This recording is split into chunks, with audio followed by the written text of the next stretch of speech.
Bismillahirrahmanirrahim. Pada kesempatan ini kita akan membahas uji kompetensi pada bab 1. Latihan soal-soal yang ada pada bab 1. Soal pertama, Al-Quran secara bahasa berasal dari istilah Arab qoro'a. Qoro'a artinya apa? Bacaan. Berarti jawabannya adalah B.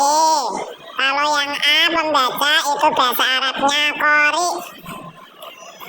Kalau yang C, dibacakan, bahasa Arabnya apa?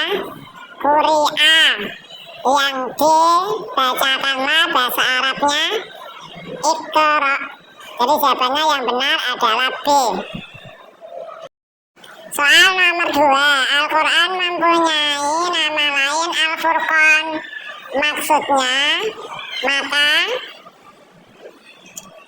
keistimewaan Al-Quran yang berkaitan dengan nama lain Al-Quran tersebut adalah jawabannya apa? C. Pembeda antara yang hak dan yang batil. Itu Al-Furqan, maknanya pembeda. Jawabannya C. Nomor 3, Nabi Muhammad SAW menerima wahyu terakhir ketika beliau sedang melakukan haji wada. Apa artinya haji wada? Jawabannya adalah B, maknanya haji perpisahan. Soal nomor 4, isi kandungan Al-Quran diantaranya adalah menceritakan sejarah umat terdahulu untuk diambil pelajaran bagi umat setelahnya. Istilah yang tepat untuk pernyataan di atas adalah apa? Jawabannya benar? B. Tarikh. Tarikh itu artinya sejarah. Kalau A, syariat, artinya fikih, ibadah, dan lain-lain. C. Akidah artinya keyakinan, ilmu tauhid. D. Muamalah artinya serawungan atau berhubungan, jual beli, dan lain-lain. Jawaban yang benar adalah B. Tarikh. Nomor 5, perhatikan Quran surat Al-Isra ayat 82 berikut ini. Wa nunazzilu minal Qur'ani ma huwa shifaa'u wa rahmatul lil mu'minin wa la yazidud zalimina illa khasara. Fungsi Al-Quran menurut ayat di atas sebagai apa?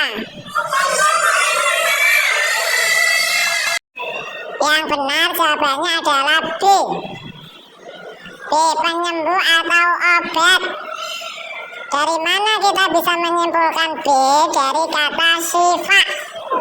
Apa artinya syifa? Obat. Syifa.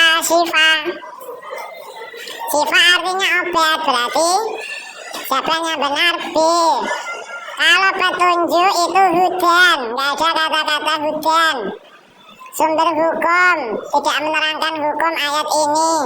Sumber ilmu pengetahuan D. Tidak menerangkan ilmu pengetahuan. Yang benar Al-Quran sebagai penyembuh atau obat. Ma huwa shifa. Shifa artinya obat. You understand? Soal nomor 6. Tujuan Allah Subhanahu wa Ta'ala menuliskan kisah-kisah umat terdahulu dalam kitab suci Al-Quran adalah untuk titik-titik. Jawaban yang benar adalah apa? C. Mengambil pelajaran dari kisah-kisah tersebut. Yang benar C. Nomor 7.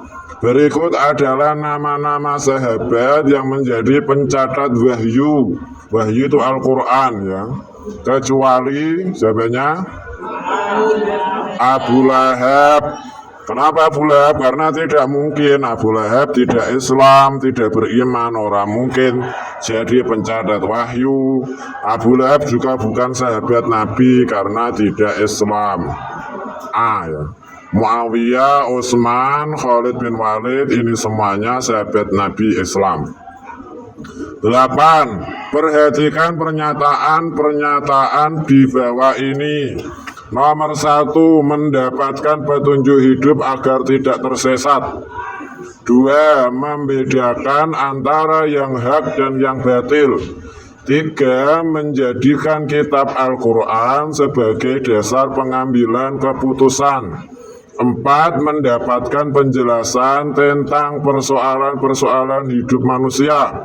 5. Mendapatkan kabar gembira tentang surga sebagai balasan kebaikan dan peringatan tentang neraka sebagai imbalan perbuatan buruk. Pernyataan di atas menunjukkan apa? Jawabannya adalah B. Fungsi kitab Al-Quran yang diturunkan kepada Nabi Sallallahu Alaihi Wasallam. Nomor 9. Di bawah ini yang merupakan keistimewaan Al-Quran dibandingkan dengan kitab-kitab suci sebelumnya. Kecuali jawabannya apa yang bukan keistimewaan? C. Menyesatkan kitab-kitab suci sebelumnya. Kalau Al-Quran tidak menyesatkan, tapi membenarkan atau mengoreksi kitab-kitab sebelumnya, tidak disesatkan. You understand? Soal nomor 10. Karena banyaknya penghafal Al-Quran yang gugur dalam perang Yamamah, salah seorang sahabat mengusulkan untuk mengadakan pembukuan Al-Quran. Do you know who is sahabat itu? Apa kamu tahu siapa sahabat yang mengusulkan itu? Ya benar, silakan ambil sepedanya. Jawabannya adalah Umar bin Khattab. Soal Romawi 2 Isai. Nomor 1, jelaskan pengertian Al-Quran secara bahasa dan istilah.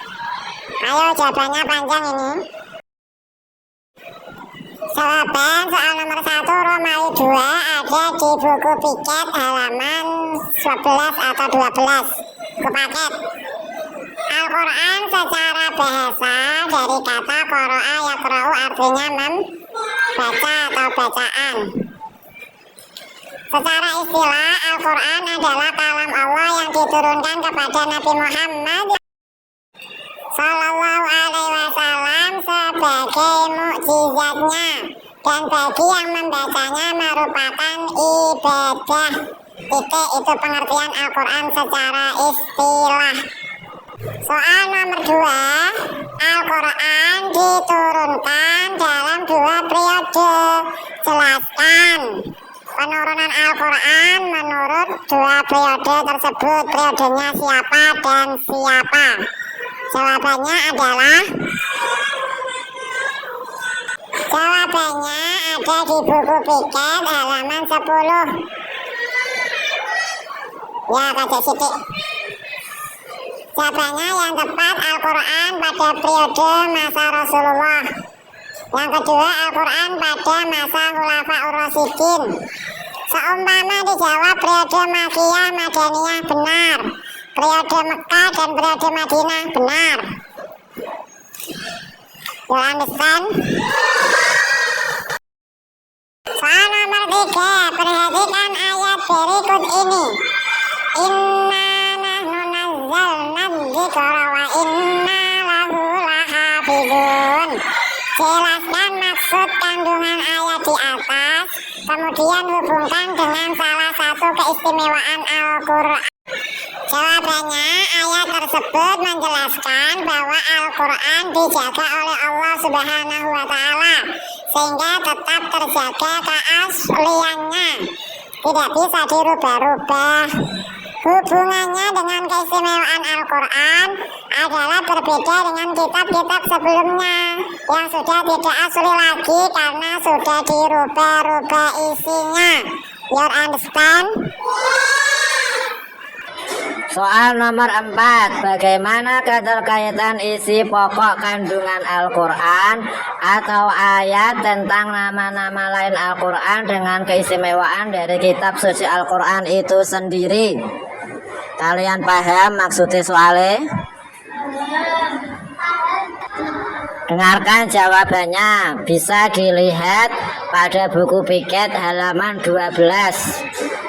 Jawabannya bermacam-macam, boleh memilih nama Al-Quran yang diinginkan. Misalnya, nama Al-Quran Al-Furqan, berarti Al-Quran ini sebagai pembeda. Maksudnya Al-Quran menerangkan secara jelas mana yang benar dan mana yang salah. Itu misalnya kalau dijawab Al-Furqan. Kalau dijawab yang lain misalnya Al-Huda, berarti Al-Quran itu sebagai petunjuk. Dikatakan Al-Huda karena ayat-ayatnya berisi petunjuk. Terakhir nomor 5, berilah contoh perilaku yang mencerminkan beriman kepada Al-Quran. Ini jawaban murni dari kalian sendiri, tidak ada di buku paket.